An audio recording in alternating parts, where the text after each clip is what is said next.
We had a question about why somebody had the grayed out option for time lapse.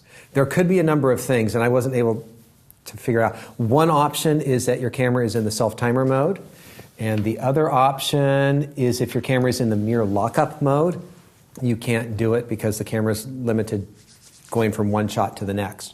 And there may even be some other things in there, but that is something that you take a look at and see if that's an issue or not.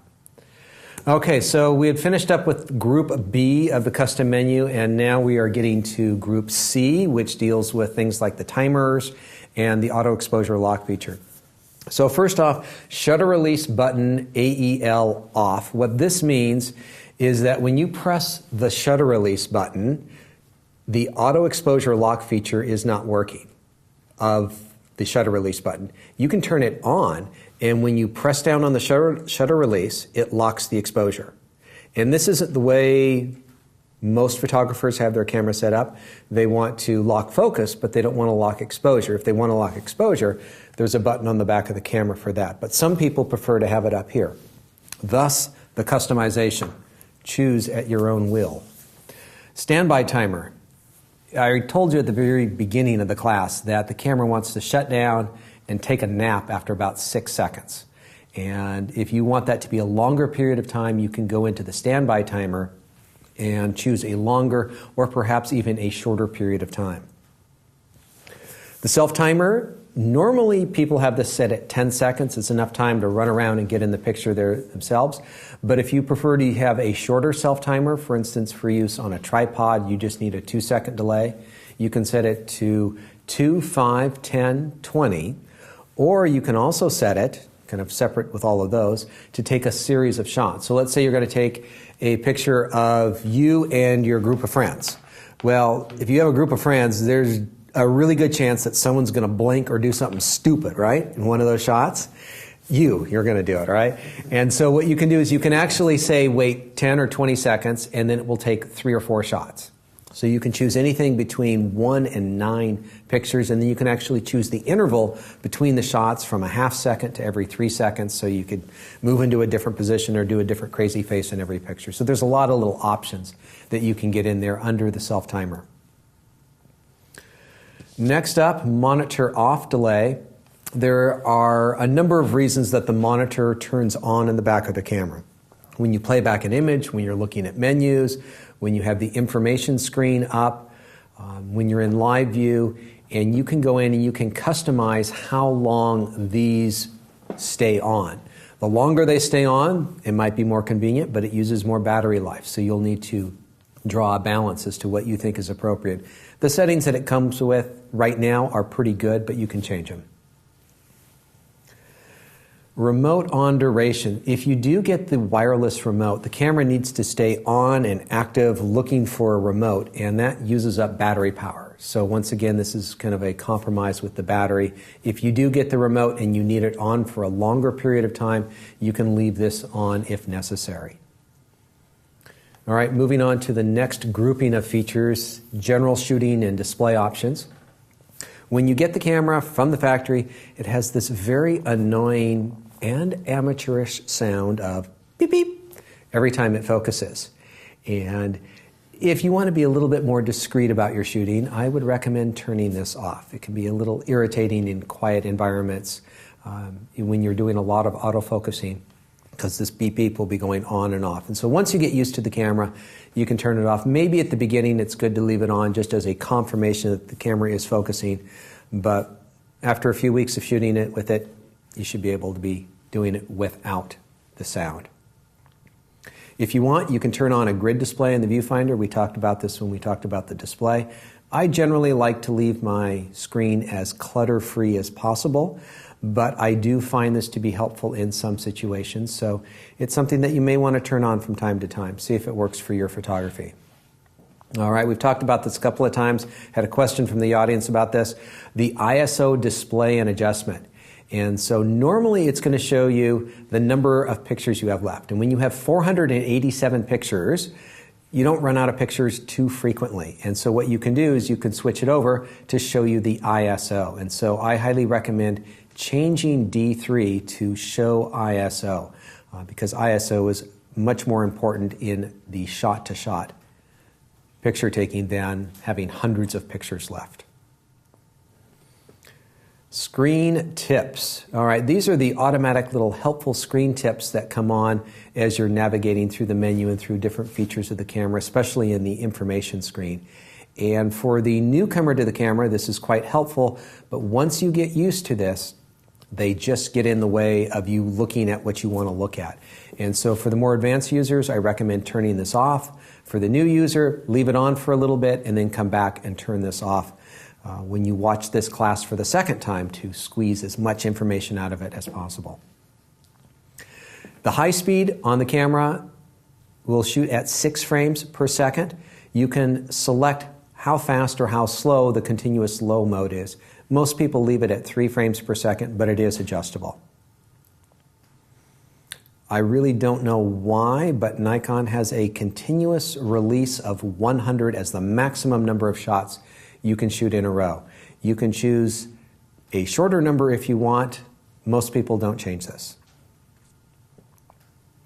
File number sequence. This keeps the file number sequence on. We had talked about changing the file numbers earlier. This is where you can change how and when it resets. You can manually reset it. Not too many people do that. Most people just leave it on. It counts up to 10,000 and then resets back to 0.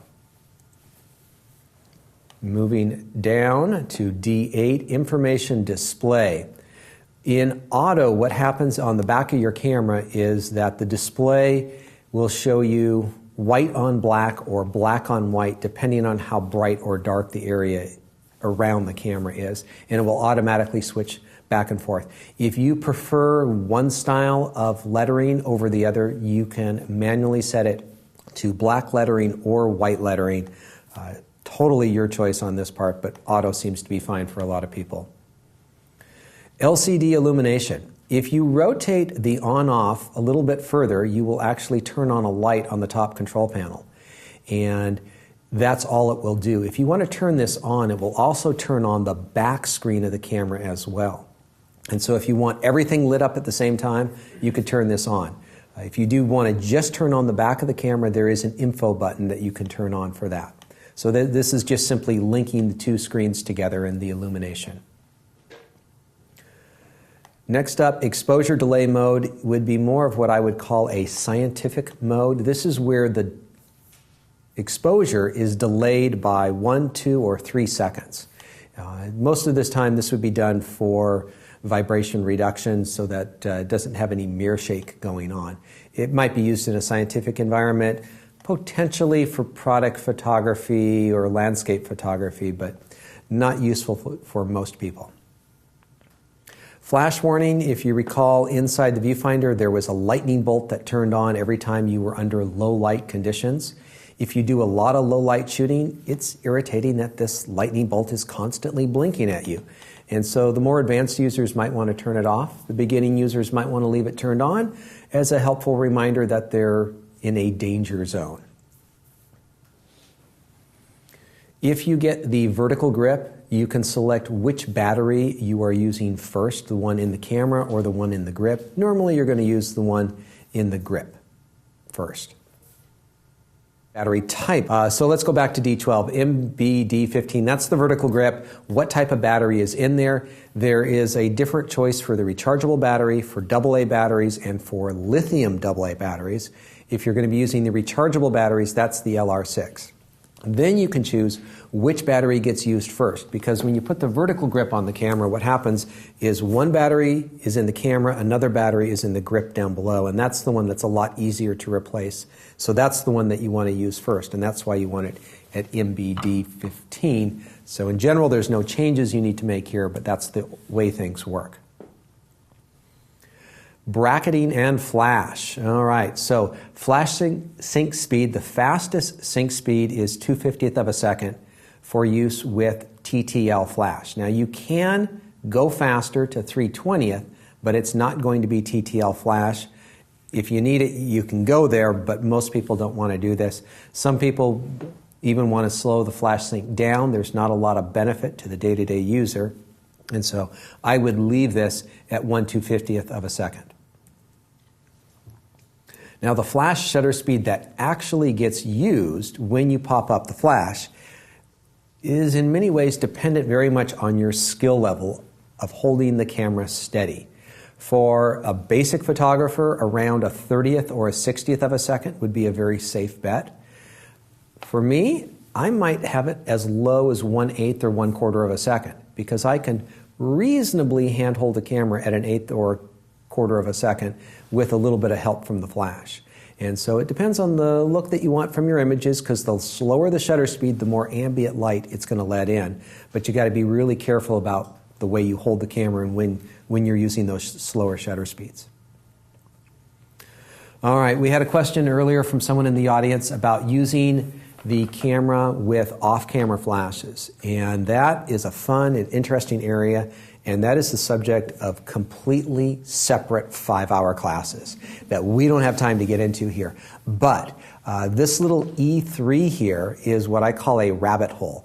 It just seems like a little hole in the ground, but if you start digging in here, you're going to see there's tons of stuff going on in here. And this controls the built-in flash. Does it fire through TTL means, which is through the lens? Standard automatic stuff. Do you want to manually control it? We have a repeating flash, and we also have a commander flash. And so if you want to hook up additional flashes, you need to go into the commander mode on this.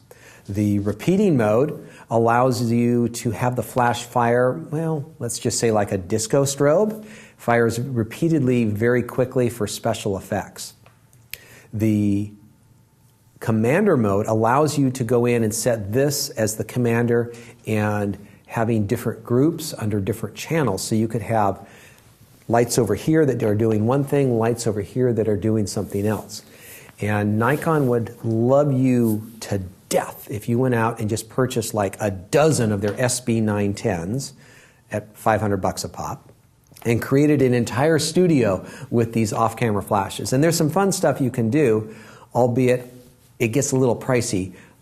And then you do have an interference problem because these have to be line of sight within each other.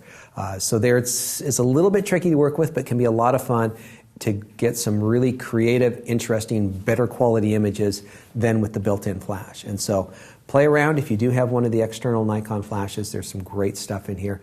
And I believe Creative Live does have some other classes that go in and talk specifically about using these remote modes with the flashes.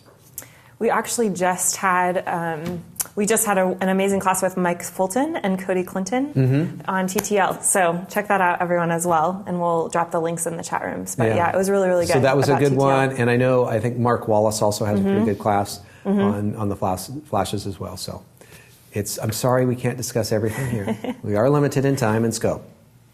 Next up, exposure compensation for flash. For the beginning photographer, you could leave this on entire frame, and what happens when you do exposure compensation is it powers up and powers down both the ambient exposure and the flash at the same time. Flash is the most complicated area of photography, and understanding it sometimes requires years of practice. But for the more advanced users, they will often want to control the flash on its own, not regarding the ambient flash, and they would change this to background only. And so what's going on here is that you are only controlling the flash exposure, and it has nothing to do with the ambient exposure. And the serious photographers will want to separate those out so they have more control over the specific flash exposure and the ambient exposure.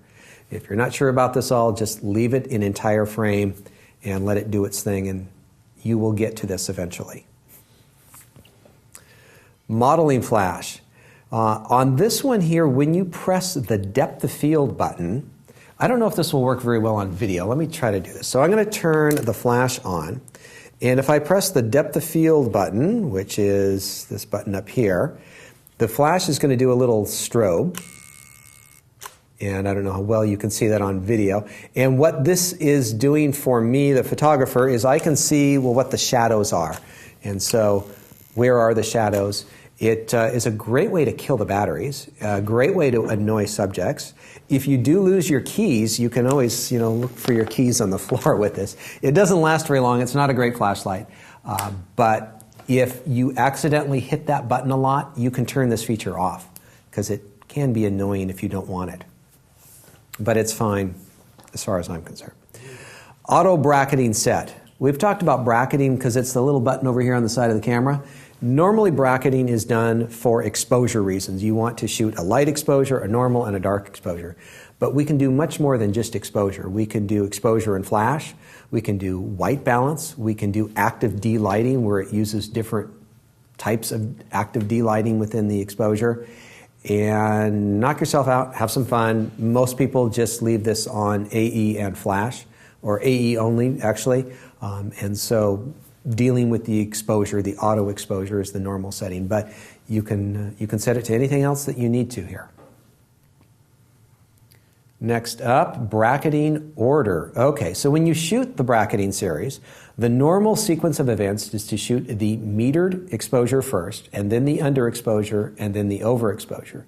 But if you would prefer to shoot a different order, going under, metered, and then over, you could do that by going in here and changing it to the different option of under, meter, over. It doesn't really matter to me. It depends on how much you shoot time-lapse and how important, or not time-lapse, but bracketing and how important it is. The normal one seems fine. Next up, under controls, the OK button on the back of the camera is something that you can customize in the shooting mode, the playback mode, and the live mode. And so this is where we're going to get to go in and customize exactly the way these buttons work. Normally, it's fine in the playback mode. A medium zoom view is one idea that works pretty well. The function button on the front of the camera, that's the one that we get to use one of 18 different features. And so there's a long list of features that we can program for that function button. And the button just above it, the preview button, has that same basic list of all the things here. Normally I would leave this one on preview and use the function button for something else. If you never use the preview button, you can use this for something else. Let's see, what else on the list I like? I kind of like the Viewfinder Virtual Horizon. Every once in a while, that's nice to know that I'm getting a level shot. But find something in there that's useful to you and put it in and make that button useful. All right, the button on the back of the camera, we talked about changing this to AF on. And so for your more advanced users who are not using the auto exposure lock function and they would like to focus back here, when you engage that, it disengages the focusing on the shutter release button and can be a good, slightly more advanced way of focusing. For the average user, just leaving it at AE, AFL lock is going to work just fine. But there might be something else there that works with what type of work you do. Next up, customizing the command dials. All right, so the command dials, basically the dial in the back and the dial in the front. You can go in and you can reverse the rotation on it. And I am going to recommend changing the rotation for shutter speed and aperture, and here's why.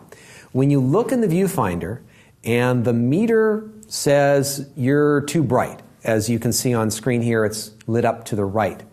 Which way would you turn that dial on the back of the camera to fix the problem? Would you go left or would you go right? Well, Nikon thinks you should turn the dial to the right to fix this problem, which is exactly the opposite. I would think there's too much to the right, we need to go back to the left. And so if while turning the dials on this camera in the manual mode, things don't seem logical, you want to reverse this. Trust me, it'll just make more sense. So you want to reverse the rotation of the shutter speed and aperture. But there are other things that you can go. You can change the front dial and the back dial. Most of those aren't necessary, but this is the one change that will make life easier if you plan to use manual exposure. Release button to use dial. I would leave this on no, on off, and what this basically means is on the back of the camera, white balance, quality, ISO, normally you have to press down on the button, and as you hold down, you turn the dial. If you turn this to yes, on, what happens is you press the button and you have a few seconds to come up here and make the change. Most people kind of like that setting of pressing the button and turning the dial at the same time, because that's how most of the buttons work on the Nikon camera. All right, if you forget to put film in your camera, memory cards, do you want the shutter to fire off? In most cases, we don't want it to even take a picture, to even think we're taking a picture, so leave this locked. As I mentioned before, Nikon has had different methods in their metering system of whether minus is on the left or minus is on the right. And the current system that they have just changed over to is they are putting plus on the right and minus on the left. So if you are upgrading from, let's say, a D7000, that had it reversed, had a minus on the right and a plus on the left. And so if you wanted to change this camera back to the old Nikon standard, you could do that by coming in here and choosing the other option. For logic reasons, most mathematicians prefer minus on the left and plus on the right. With the vertical grip, there is an extra button, an AEL, a FL button on that grip. And you can customize that button as well as being an autofocus on button.